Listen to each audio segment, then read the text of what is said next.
Hey guys, I'm taking a little break from decluttering, and you can see I'm working on making my large piles of things in like my large categories. I think I'm doing a pretty good job. Like, here's like a bunch of pens and stuff and things that I want to have easily accessible from my desk.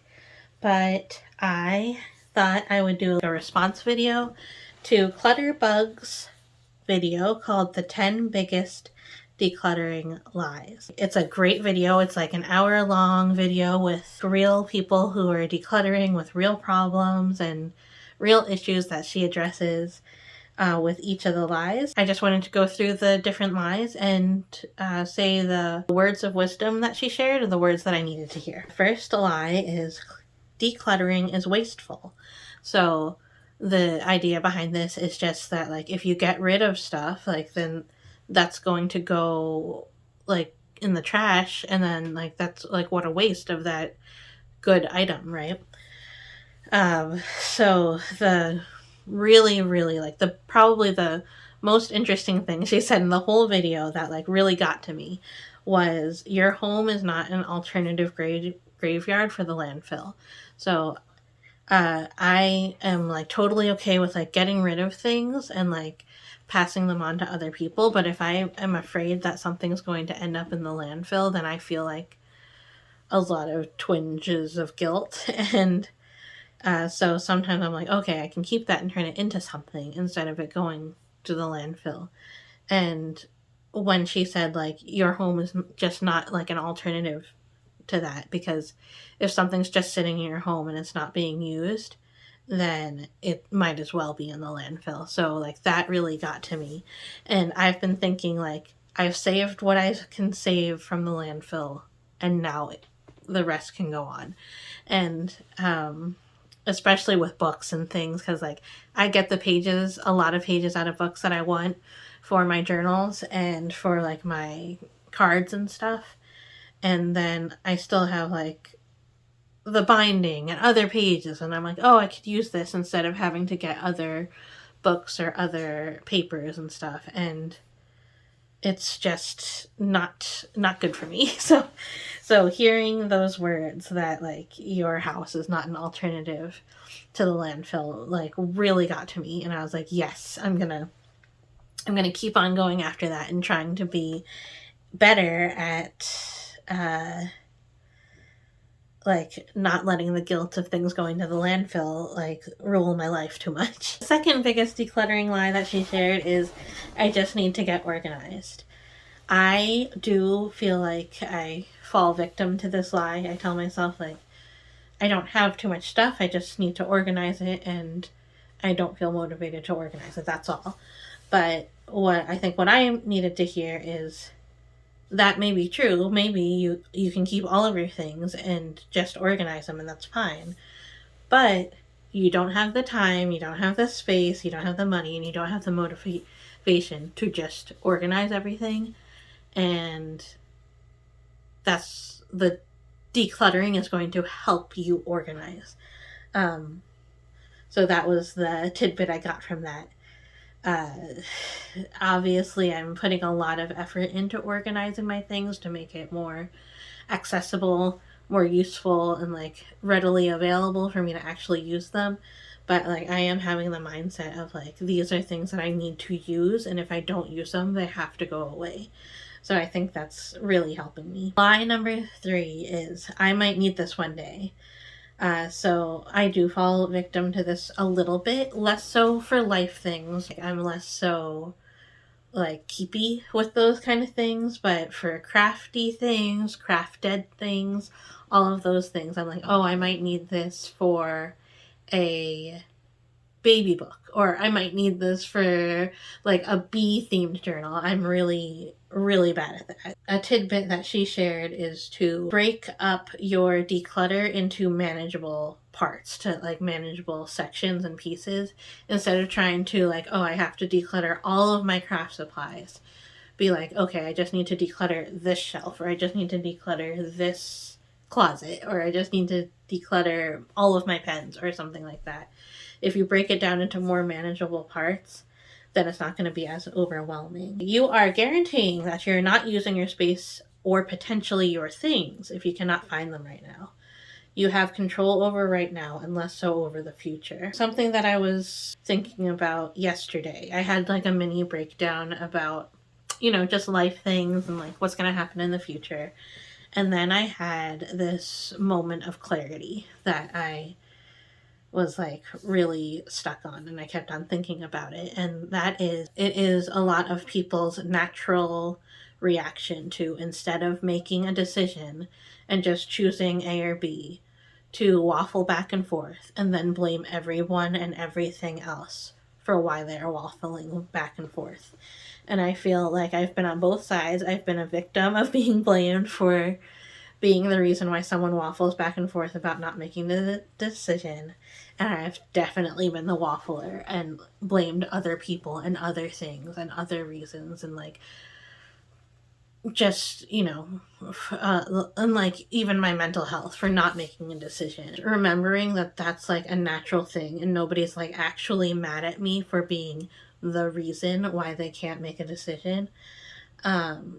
It's just like a natural reflex to like try to not make this decision. That is a very difficult decision.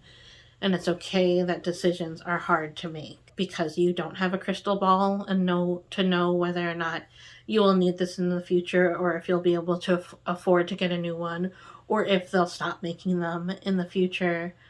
Like all of these things have happened to us. Like if you're 39 like me, like they no longer make things that you had. And like now something that you had when you were younger is like worth way, way more than it was when you got rid of it. And like there's things like that that have happened. You have evidence of that. But like not making the decision to get rid of something is just like guaranteeing that you're not going to be able to use the space that it's taking up or find the things that you want to find. Lie number 4 is I'll do it later. So this kind of hit home for me. She said it's very much more like she's talking to the bees and the crickets, and I'm like a strong bee when it comes to the clutterbug theory. I really recommend that you go and watch at least this section if you're a bee or a cricket, because the client that she's working with, she says something that's just like so eye-opening, and then Cassandra is like, she keys into it and she's like, see, this is so perfect. The thing that happens is that bees and crickets want things to be perfect or not at all. So if you do have a spot for it, but the organization system of that spot is not perfect, then you feel guilty about it. If it's just on a pile on the floor, obviously your space for it is not the pile on the floor. But if it's just a pile on the floor, you don't feel guilty for not organizing your space perfectly. You're just like, oh, I haven't gotten to that yet, and it's fine. And then I was like, oh, it's just like another excuse that we give ourselves to not do the work. If it's in a pile on the floor, I don't feel like it's imperfect. I just feel like it's not done or not started. Number 5. This is like probably the biggest one for me. The lie is I'm waiting for motivation. I'm just not motivated now, and I'm waiting for the motivation to do it.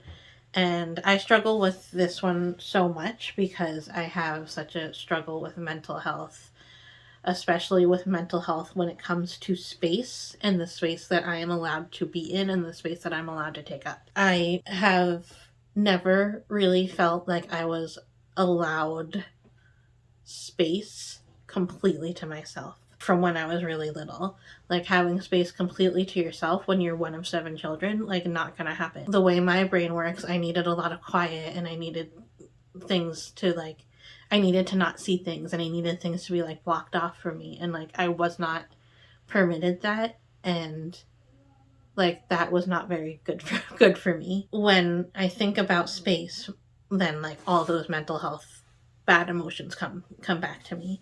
So because of that, I do a lot to take care of myself when it comes to those things. I give myself a lot of grace, like a lot of grace about organizing and making a space for myself, just to make sure that I don't spiral, because I want to spiral out of control when it comes to things like this.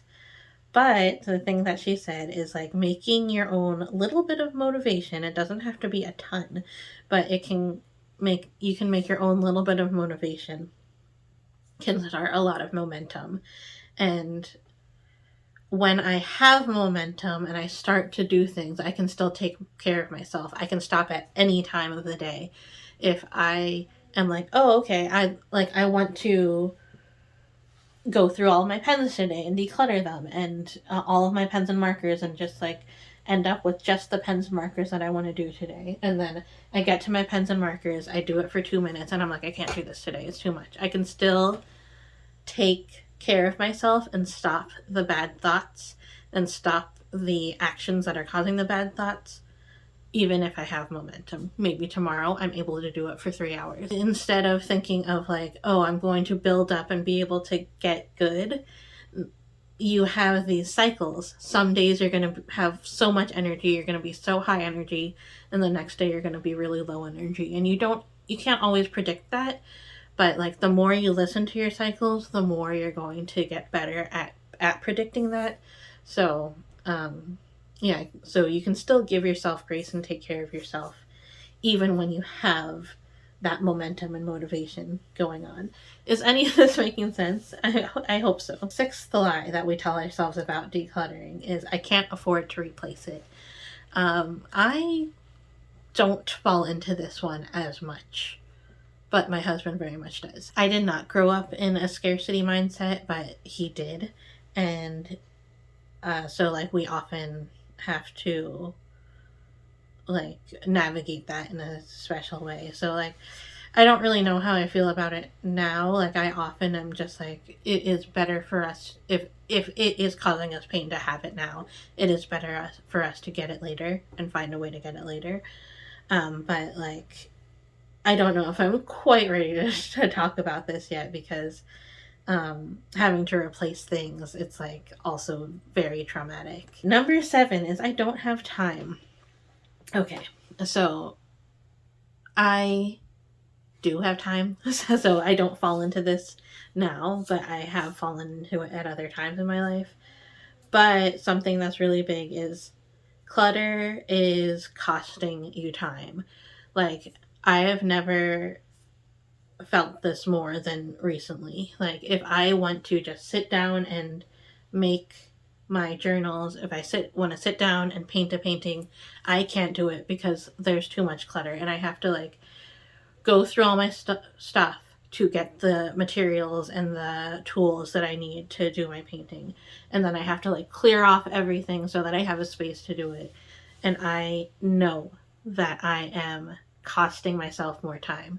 And something that she said that she actually repeated it quite a few times in the longer video that she did is you overestimate how much time it's going to take to declutter things. And it was really great to see that and to have like actual evidence of it because she went through all of her clients. I get messy and then I clean it up. And like I've been doing this a lot. Like I've done this like so many times throughout my life, but it's hard to like keep things clean for me. So like I have to keep reteaching myself and retelling myself and reiterating like this is costing you time. If you don't clean this now, it's going to cost you time every single day until you do. And so I think about that. And then another thing that she said, and another thing that I have to always keep reteaching myself, is the magical power of 5 minutes. When I'm checking in with my bandwidth, I'm like, I cannot do 3 hours of work. I can't do 1 hour of work today. 5 minutes every day adds up to 3 hours before you know it. And equally, like putting something off is going to take up that amount of time, like so easily too. So you might as well just do like the 5 minutes and gain that momentum. So like all of these lies kind of like build off of each other. When I was talking about doing things perfectly, lie number 8 is I'm bad at decluttering. So of course I agree that I'm bad at decluttering. And something that she said is like, of course you're bad at decluttering. You haven't practiced it yet. It's not something that people are normally taught how to do because it's not something that needs to be done until it's a problem, right? So like we're not often taught how to do it, and then you're already feeling guilty about like how you got into this mess. Instead of just practicing. The mantra for this season of life, doing something poorly is going to give me more confidence and more experience than all the research in the world. Because I have found myself in kind of like a holding pattern of researching how to edit my books, researching how to sell things better at a craft fair, researching how to do this kind of painting instead of just doing it and learning through doing it. And so I have already like, and I started this in February, and I've already like made so much changes mentally on how I'm tackling things for this year. Line number 9 is I'm too overwhelmed. How you start is just getting started, she said. It's okay to be overwhelmed. You don't have to look at everything. You just have to get started. And getting started means nothing about how you're going to finish, but it is important and it is getting started.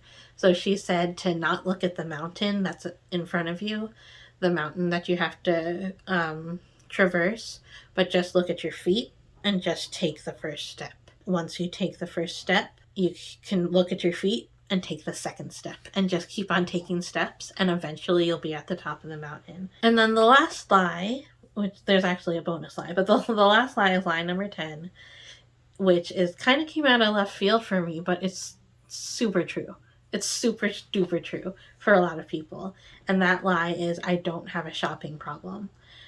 So I don't consider myself someone with a shopping problem, but I am very specifically addicted to shopping in certain ways. Like I have addiction reactions. So to go back a couple years, so I worked my first job.